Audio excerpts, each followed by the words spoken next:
Okey, tajuk pada tengah hari ini saya difahamkan layakkah kita mendapat syafaat Nabi sallallahu alaihi wasallam. Okey, sebelum tu kita nak cerita sikit mengenai Nabi sallallahu alaihi wasallam lah. Kan, sebenarnya Maulid saya rasa kita ni. Jadi saya nak cerita dulu. Saya nak cerita pada tengah hari pagi ni secara ringkasnya mengenai Maulid Nabi dalam 5 bab. 5 bab sahaja. Kita boleh cerita dalam 1001 bab, tapi saya tidak cerita dalam 5 bab. Jadi mudah-mudahan memberi kebaikan kepada kita, insyaAllah. 5 bab saja. Okey, bab yang pertama. Bab pertama, keturunan Nabi SAW. Nabi SAW berasal daripada keturunan Nabi Ibrahim AS. Nabi Ibrahim ni, dia ada 2 orang isteri yang masyhur. Yang masyhur 2 orang isteri. Tapi dalam setengah rawi kata ada 3 orang isteri. Satu Siti Sarah, satu Siti Hajar. Satu Siti Sarah, satu Siti Hajar. Itu yang masyhur lah. Daripada keturunan Siti Sarah lahir Nabi Ishaq alaihissalam. Daripada keturunan Siti Hajar lahir Nabi Allah Ismail alaihissalam. Kita cerita 5 bab ya. Bab pertama ni keturunan Nabi. Jadi selepas Siti Hajar melahirkan Nabi Allah Ismail, Allah perintahkan untuk Siti Hajar dibawa ke satu tempat bernama Mekah. Sedangkan Nabi Ibrahim, sedangkan Nabi Ishaq dan ibunya Siti Sarah tetap berada di Jerusalem.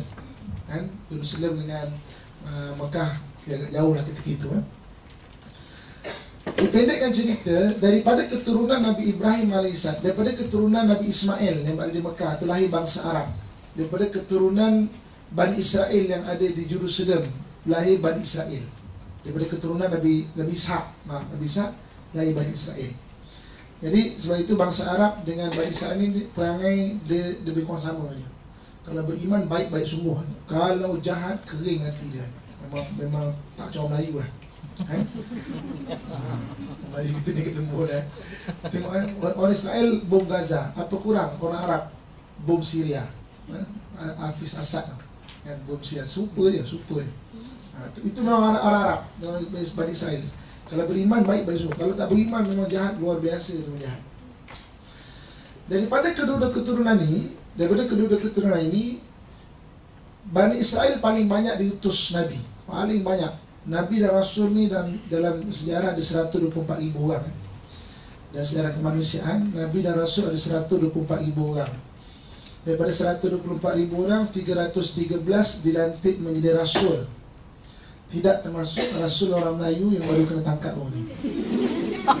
Maksudnya berlumpur dekat ni kan? Daripada 313, 25 disebut dalam Al-Quran. Dia Rasul.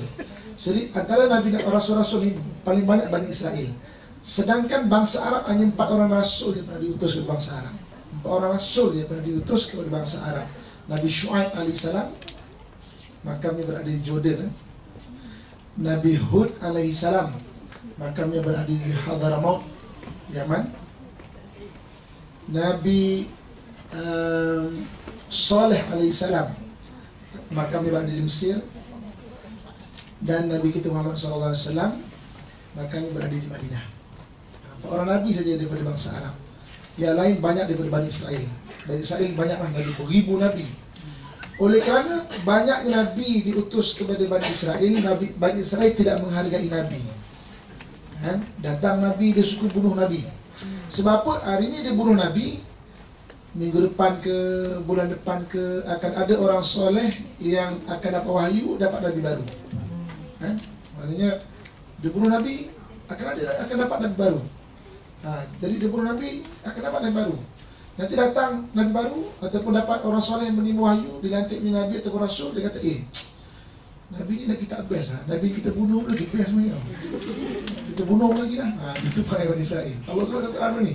وَيَقْتُلُونَ الْأَنْبِيَاءَ بِغَيْرِ الْحَقِّ.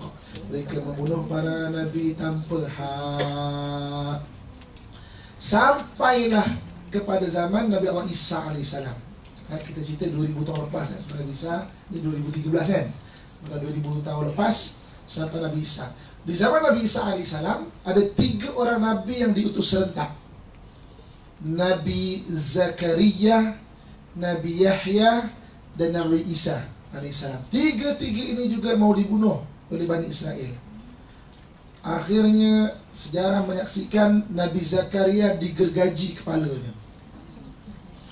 Nabi Yahya disembelih dan dicincang-cincang badannya. Kepalanya ada di Damsyik. Dan tangannya sebelah sempat diselamatkan oleh orang beriman dan dibawa ke Mesir. Beriman syariat Nabi doang, syariat sebagai Muhammad ini. Lama disimpan di gereja Goptik di Mesir. Ketika Islam dapat mengislamkan Mesir, diamanahkan tangan itu kepada khalifah. Di tangan Nabi Yahya ni dijaga oleh khalifah umat Islam daripada satu khalifah ke satu khalifah, sehinggalah pada 1924 khalifah habis, tangan Nabi Yahya itu diletakkan di Museum Topkapi di Istanbul, Turki. Kan? Kalau siapa-siapa nak tengok tangan Nabi Yahya, boleh type dekat YouTube, type Ustaz Amin, Ustaz Amin, tangan Nabi Yahya. Saya ada kongsikan gambar dia. Tangan Nabi ni, kan Nabi sebut para Nabi itu jasadnya tak reput, kan? Disimpan dalam satu bekas emas, cuma dilobangkan kat sini. Memang tak reput tangan dia. Tangan masih solid tangan, cuma kering sikit lah. Mana dah beribu tahun, kan? Tak ada kering, tak ada apa kan? Jadi dia kering sikit lah. Boleh tak kat YouTube. Saya Museum Topkapi tu, dia punya barang dia rotate setiap beberapa bulan supaya kita datang lagi. Kebetulan kalau kita datang tu, dia ada tayang namanya bab pameran tu tangan Nabi Yahya, kita boleh tengok tangan Nabi. Itu membenarkan kata Nabi bahawa jasad para anbiya tu tidak dimakan oleh ulat ataupun bakteria. Okey, Nabi Isa nak dibunuh, Allah Subhanahu Wa Taala angkat Nabi Isa ke langit. Dengan harapan nak dibunuh 3 orang Nabi ini, nanti akan ada Nabi baru. Tapi selepas Nabi Isa diangkat ke langit, tak ada Nabi diutus kepada Bani Israel. Tunggu, tak datang. Kan? Jadi mereka tertanya, kenapa tak ada pula Nabi? Biasanya kita bunuh Nabi, nanti akan ada orang dapat wahyu, lantik jadi Nabi. Tapi ini tak ada. Mereka buka ajaran Nabi Isa. Buka ajaran Nabi Isa. Akhirnya mereka temui Nabi Isa tu datang hanya bawa berita tentang kelahiran seorang Nabi yang cukup istimewa, Nabi akhir zaman. Ciri-ciri yang 4. Yub'athu min tihamah baina yadayhi al-qiyamah tuzilluhu al-ghamamah.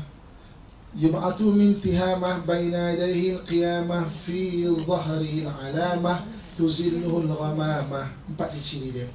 Dia dibangkitkan daripada satu tempat bernama Tihamah, dekat dengan hari kiamat. Di belakangnya ada tanda alamat, dilindungi awan ke mana dia pergi. Ini tanda 4 ciri zaman. Jadi barang pertama yang Bani Israel cari, mana Tihamah? Sebab ni tempat yang baru.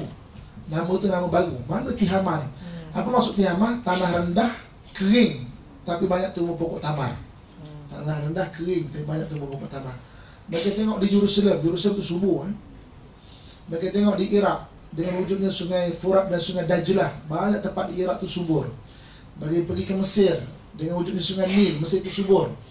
Akhirnya mereka yakin sangat Tihamah itu berada di Madinah. Tihamah itu adalah Madinah.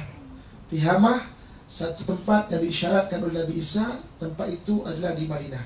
Jadi apa Bani Israel buat?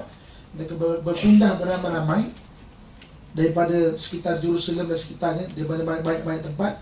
Mereka berpindah beramai-ramai, duduk di Madinah, beranak penak di Madinah, berpuak-puak di Madinah, duduk di sana. Tujuannya apa? Biar Nabi akhir zaman lahir daripada Bani Israel juga. Itu tujuan dia. Setiap bayi yang dilahirkan, mereka cek dan periksa. Dan selama lebih 500 tahun mereka tunggu Nabi akhir zaman itu. Rupa-rupanya Tihamah itu adalah Mekah. Sebab itu kata Al-Quran, wa ma tafarraqal ladzina utul kitaba illa min ba'di ma ja'atuhumul bayyinah. Dan tidaklah berpecah belah ahli kitab itu melainkan datang Nabi membawa bukti kenabian.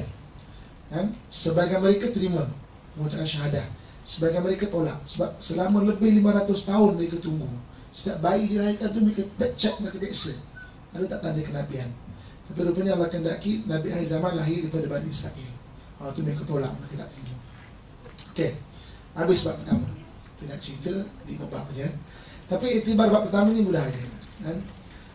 Keturunan Nabi ini banyak daripada keturunan Nabi Ibrahim AS. Apa rahsia dia? Kenapa banyak Nabi Ibrahim ni? Maknanya banyak keturunan dia, keturunan orang soleh.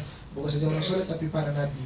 Sebab Nabi Ibrahim ni adalah orang yang mendoakan keturunan dia, kan? Nabi Ibrahim. So kita ni jadilah orang yang mendoakan keturunan kita, supaya keturunan kita menjadi orang soleh, orang soleha.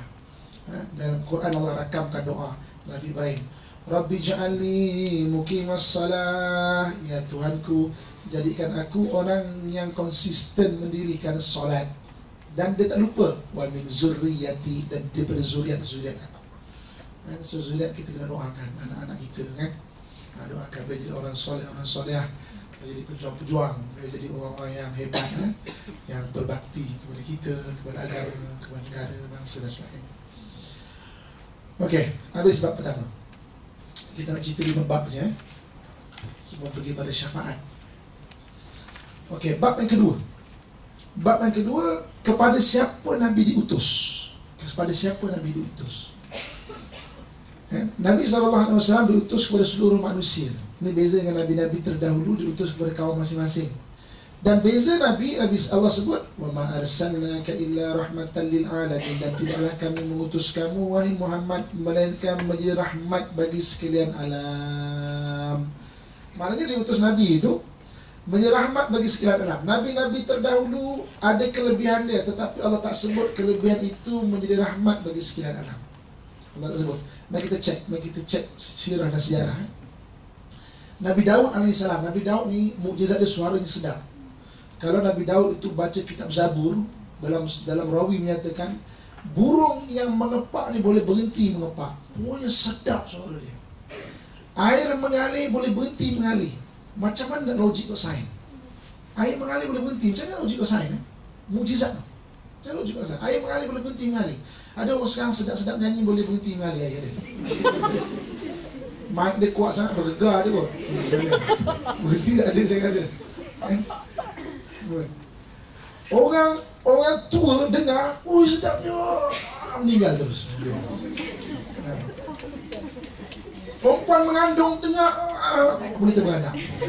Ini dah rawi semua. Nak ceritanya mujizatnya ada. Mujizatnya apa? Suaranya sedap, tapi tak rahmat bagi sekalian alam.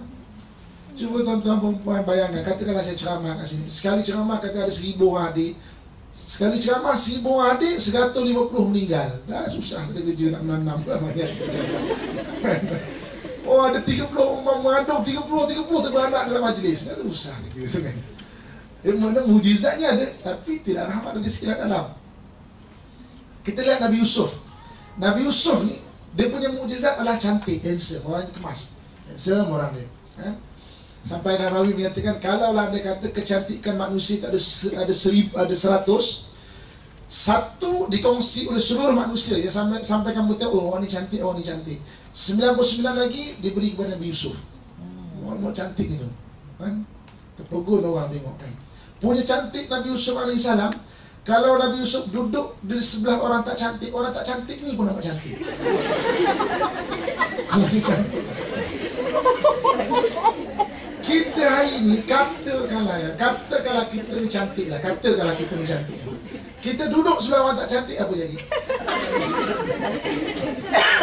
Kita ni akan bertambah-tambah cantik. Orang tak cantik ni akan bertambah-tambah susut nilainya. Sebab ada perbandingan. Kan? Tapi Nabi Yusuf duduk sebelah orang tak cantik ni pun nampak cantik. Nabi Yusuf bangun, bawa orang kata, ulah, kau tak cantik. Mujizat dia. Tapi Allah tak sebut mujizat itu rahmat bagi sekalian alam. Akhirnya dengan kecantikan itu terfitnah Nabi Yusuf AS. Terfitnah, menggetarkan orang-orang Mesir, wanita-wanita Mesir gitu. Sampai terpenjara Nabi Yusuf AS. Maknanya mujizatnya ada, tapi tidak rahmat bagi sekalian alam. Nabi Nabi Sulaiman AS, dia bukan saja boleh memerintah manusia, tetapi jin, tetapi binatang, bahkan angin pun menjadi tentera dia. Tapi dalam surah An-Naml Allah menceritakan bagaimana sampai di satu tempat binatang-binatang kecil rasa tak selamat. Kan, surah semut. Dan ketika datang punya hebat tentera itu, semut nampak, semut kata, wahai pengulu semut, katanya, wahai anak-anak buah sekalian, run for your life. Sudah diterjemahkan macam tu ya. Masuk kamu ke lubang paling dalam. Karena ni tentera Sulaiman ni punya banyak hebat ni, takut dipijak rumah kita semua runtuh, roboh, mati kita semua lah. Masuk lubang dalam. Nabi Sulaiman boleh faham bahasa binatang. Nasib baik dia tak sempat ajar dengan balik kita. Kalau tidak, fakulti linguistik penat bukan saja bahasa-bahasa manusia, tapi ada bahasa semut, bahasa kucing. Kalau miau, tu nak makan. Miau, tu maknanya nak jalan. Penat juga bahasa kucing, bahasa semutnya. Sebab dia faham semua bahasa-bahasa binatang. Jadi Nabi Sulaiman kata, okay, stop semua. Kita ikut laluan lain. Ni ada lembah semuanya. Mana ada makhluk yang tak kasih selamat. Nabi kita Muhammad SAW dihimpunkan semua mukjizat Nabi-Nabi terdahulu, diletakkan pada Nabi. Bezanya apa? Rahmat bagi sekalian alam. Itu bezanya kan? Nabi kita ni handsome orangnya, kemas, hebat orangnya kan. Tapi orang tengok orang yang masuk Islam. Bukan sezaman Nabi, sampai zaman sekarang pun orang cerita mengenai Nabi, berapa ramai orang masuk Islam. Baru cerita tu dalam kasidah-kasidah. Zahara dinul muayyad bizuhuri Nabi Ahmad ya hanana bi Muhammad zalikal fadlu min Allah.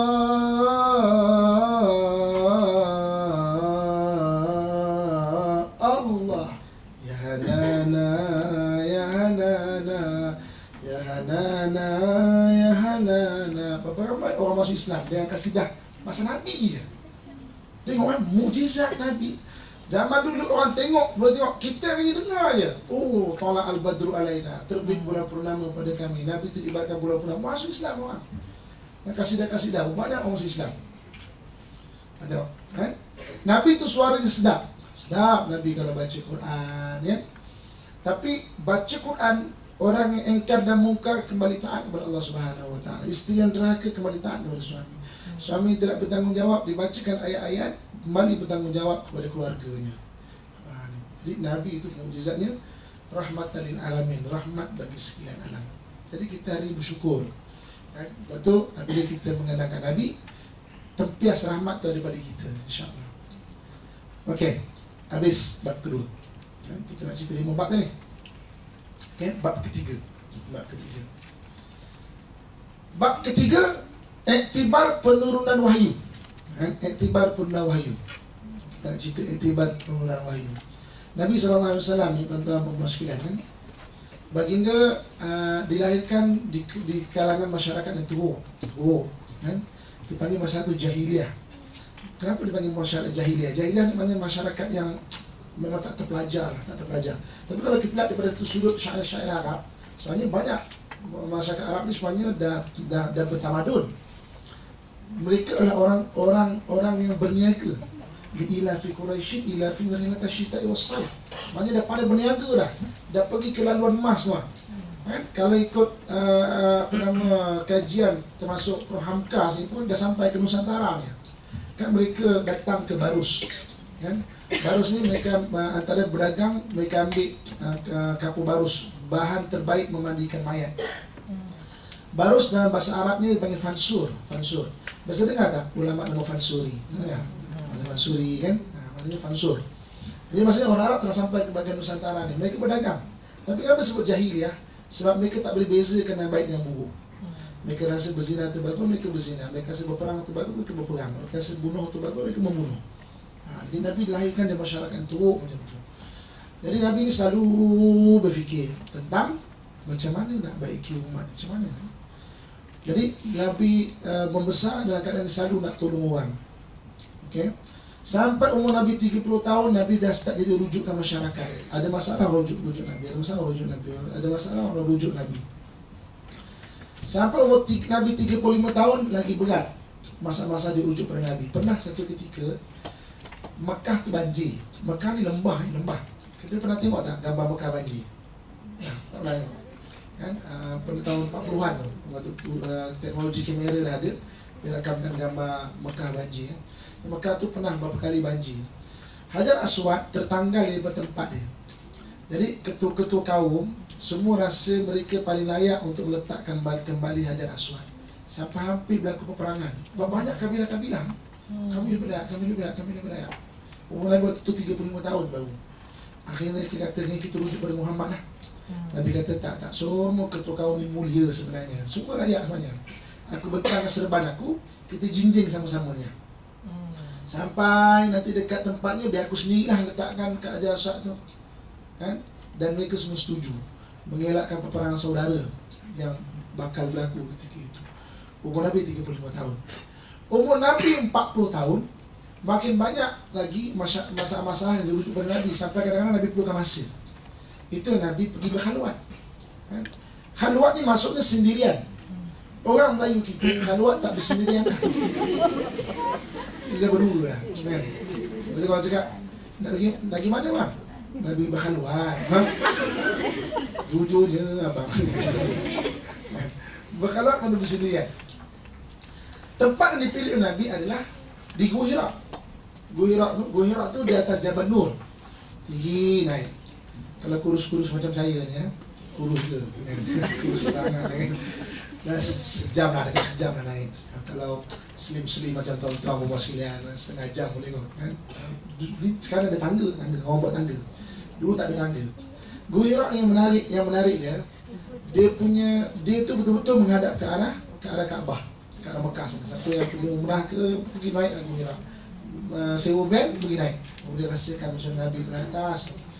Jadi dia punya pintu dan menghadap ke arah Kaabah. Jadi kalau orang nak sembahyang ataupun nak beribadah menghadap ke arah Kaabah, dia akan membelakangkan pintu. Kan? Dia bukan menghadap pintu. Kita orang betapa kalau kat Malaysia, betapa kan ke gunung apa, masuk gua sebab tak ada kiblat ke apa, menghadap pintu. Ini dia membelakangkan pintu. Masuk tu, katanya pintu belakang menghadap sini. Sebab tu nak menghadap ke Kaabah.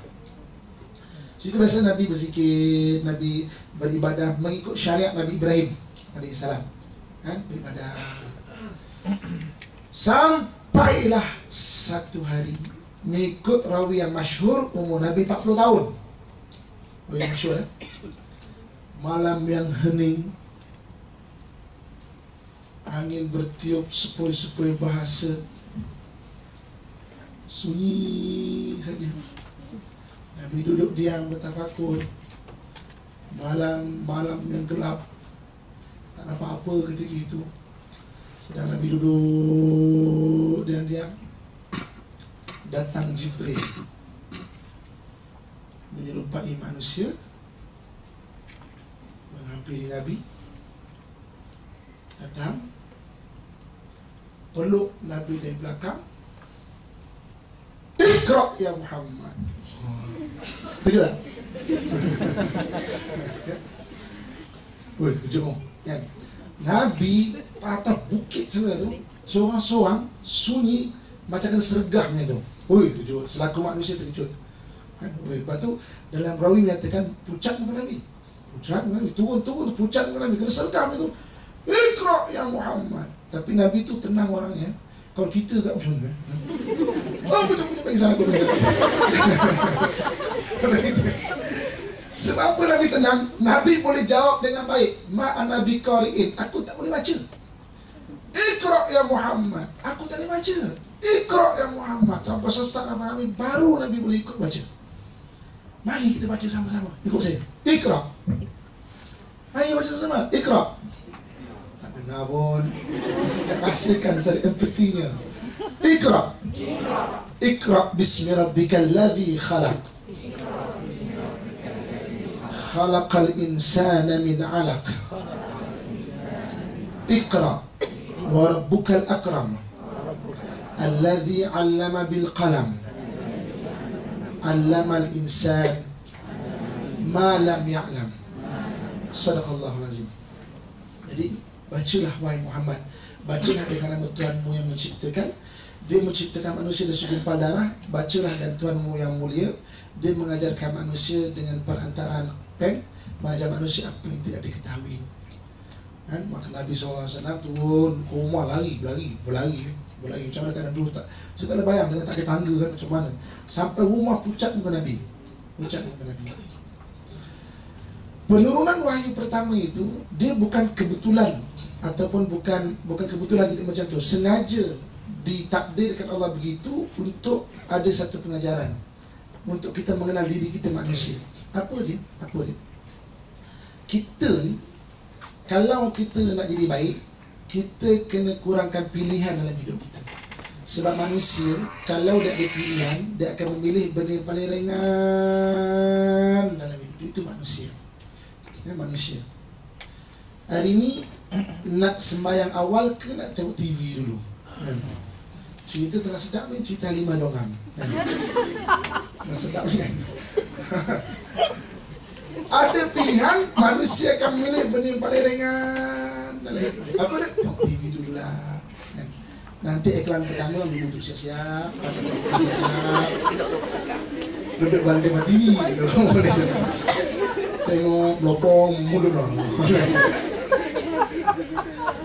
Nanti iklan kedua baru sembahyang cepat-cepat. Allah manusia kalau ada pilihan, dia akan memilih benda yang paling ringan. Macam dulu student kan, biasanya nak hantar assignment, kalau 15 Januari kena hantar, 15 Januari itu baru siap. Sebab apa? Hari-hari lain ada pilihan. Nanti dulu nak pergi sini, tak siap. Tapi tak ada pilihan, dia boleh buat. Itu manusia. Kita ni kena kurangkan pilihan. Nak jadi baik kena kurangkan pilihan. Kalau ada pilihan, kita akan pilih benda paling ringan hidup kita. Nak bersedekah kan, kalau dipilih, cari pilihan, dia akan kusuk poket, dia akan cari kicing. Bunyi lah kicing, cari kecil waktu. Duit 50 sen baru dengan 20 sen baru kan bukan sama besar kan. Tengok dulu. Okay. 10 sen. 20 sen. Tengok dulu tu. Pastikan kecil saja. Ada pilihan. Manusia kalau ada pilihan, dia akan memilih benda paling ringan dalam hidup dia. Nabi kalau dia bagi pilihan, agak-agak Iqra ya Muhammad, aku tak boleh baca. Iqra ya Muhammad, aku tak boleh baca. Nyampah aku. Minggu depan kau datang, kau janji baca tau. Kau janji baca tau. Nyampah aku kan. Agak-agak Nabi tak datang lah minggu depan kan. Nabi tak akan datang. Tapi tidak dibagi pilihan. Akhirnya Nabi boleh ikut baca. Iktibar wahyu pertama ni, kenapa kita kena kurangkan pilihan? Kenapa kita kena kurangkan pilihan? Sebab mati datang pada kita tidak memberi pilihan. Mati itu datang tak bagi pilihan. Kan? Ada malam ni kita balik lagi kan. Pukul 10:30, 11 kan, rumah kita kena ketuk lah orang ataupun orang tekan loceng. Ting tong. Siapa datang malam buta? Bukan ada orang pakai jubah ni, keserban putih kan. Kita pun siapa pula Pak Haji minta derma malam ni kan. Lalu itu, Assalamualaikum tuan. Cari siapa tuan ya? Saya nak cari Hajah Halimah. Contoh nama tak ada kenal sini ni contoh. Haji Abdullah contoh kan. Saya lah Haji Abdullah. Kenapa Ji? Kita tanya dia. Tak ada tuan. Saya ni malaikat Israel. Datang ni nak cabut nama tuan. Tapi ada pilihannya, tuan bagi tak bagi. Kalau tuan tak bagi, saya nak balik je ni. Tak bisa balik ni kan. Kalau mati dia bagi pilihan, janganlah Cik Israel oi. Saya ni muda lagi, baru 75 tahun kan. Bukan saja kita tak nak, kita tunjuk orang lain. Sebelah tu jiran tu kedua demam, kau cabut dari dulu. Kita akan tunjuk orang lain. Tapi mati datang tidak memberi pilihan pada kita. Sebab itu amalan jangan bagi pilihan. Nak buat je, buat amalan. Taubat, tak bertaubat, taubat. Jangan bagi pilihan. Sebab manusia kalau bagi pilihan, dia akan memilih benda paling ringan dalam hidup. Itu manusia. Itu manusia. Okey, habis bab ketiga, iktibar pengenalan wahyu. Kita pergi pada bab keempat. Bab keempat, mukjizat. Bab mukjizat. Para nabi ni diberikan mukjizat. Mukjizat ni satu kelebihan yang diberikan para nabi itu supaya apa? Dapat mengalahkan orang-orang yang menentang dia. Ini mukjizat. Nabi Musa boleh belah laut. Nabi Isa ni mukjizat pada tangan. Dia boleh turunkan hidangan di langit, dia boleh sembuhkan orang sakit yang pelik-pelik. Dia boleh hidupkan orang mati. Sebab itu Nabi Isa alaihissalam, orang yang diserupakan oleh Nabi Isa ketika nak dibunuh disalib. Kenapa tak dipancung je? Kenapa tak digantung je? Kenapa tak dibakar je? Tapi kenapa disalib? Kenapa disalib? Dia rengangkan tangan macam ni. Sebab Nabi Isa tu kelebihannya memang pada tangan. Dia cantum tangan dia boleh buat suatu benda. Tapi Tapi Allah sebut wa ma qataluhu wa ma salabuhu walakin syubbiha lahu. Dia tidak dibunuh, dia tidak disalib, tapi diserupakan. Orang diserupakan, kan? Tangan ni dia ada mukjizat dia. Kan itu Nabi Isa. Nabi kita Muhammad SAW pun ada mukjizat-mukjizat dia. Apa antara mukjizat Nabi? Antaranya Nabi dalam satu peperangan. Kan? Nabi ni bekalan air kurang, Nabi celup dekat satu bekas. Kita kalau celup bekas kat air, kita angkatkan air ke menitis. Kan? Ini angkat-angkat menitis tak berhenti-berhenti. Cukup digunakan oleh 3,000 orang tentera. Kan? Maknanya itu antara mukjizat Nabi. Di dalam peperangan Khandaq, Nabi ni terpaksa gali parit. Perang Khandaq tu parit dia besar, daripada kursi hujung ni sampai sini.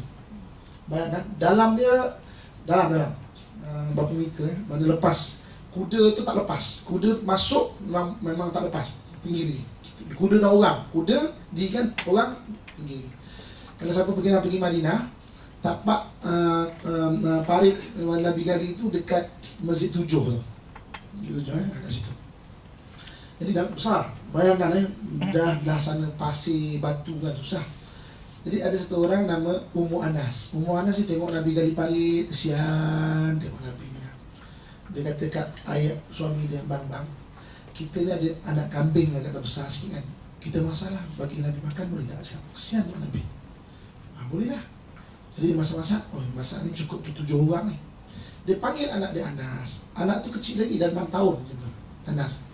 Dia bisik kat Anas, pergi panggil Nabi, cakap mak jemput makan. Kan Nabi tu tengah kali parit tu dengan kawan-kawan dan sahabat lain tu. Panggil Nabi je tau. Sebab ni makan tu 7 orang ni. Budak kecil 6 tahun. Sahabat-sahabat jumpa Nabi, wahai Rasulullah, mak ajak makan kat rumah. Mak ajak makan kat rumah. Mak ajak makan kat rumah.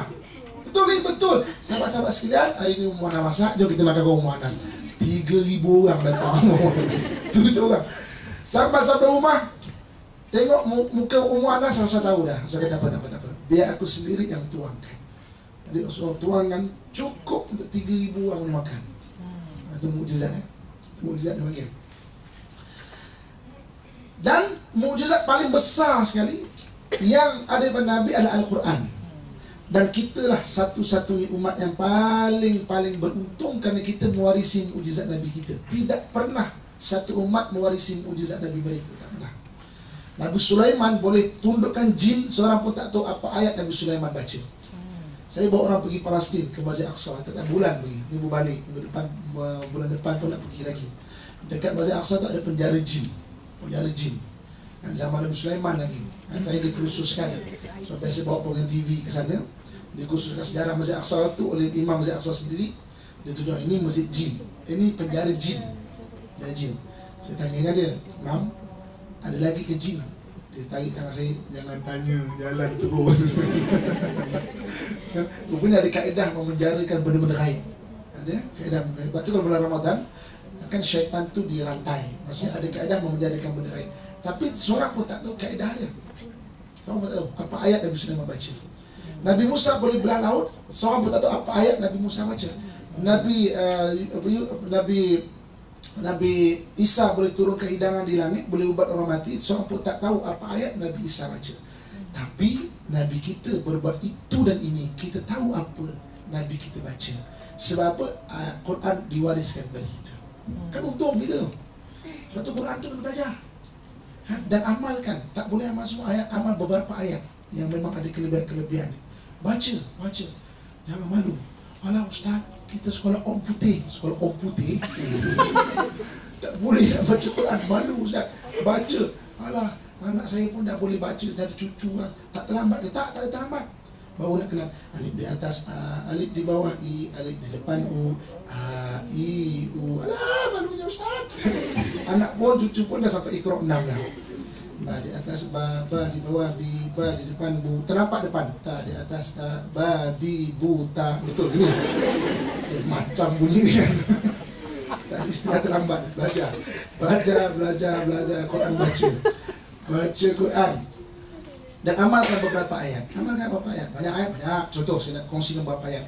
Baki tanya ustaz-ustaz kita nanti. Baki kan tanya ustaz-ustaz kita.